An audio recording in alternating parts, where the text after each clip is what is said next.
The first thing that you need to do is make two columns, one of weak topics and one of strong topics, and write your weak topics at one place and your strong topics at one place.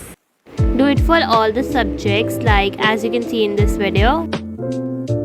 And then start with your weakest topics and do strong topics at the end as they are your strength.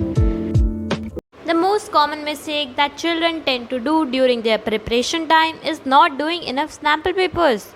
Sample papers are such a lifesavers.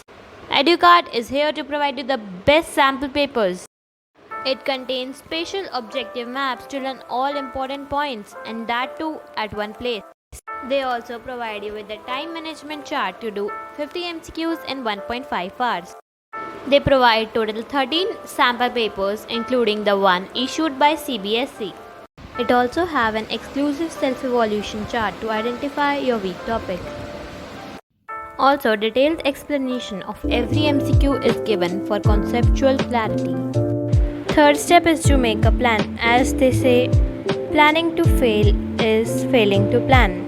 So yeah, make a plan for yourself, thinking what you have to do in this week, in the next week and the upcoming week. So like this, make a plan for the month that will be called as your monthly plan, and make a daily to-do list too.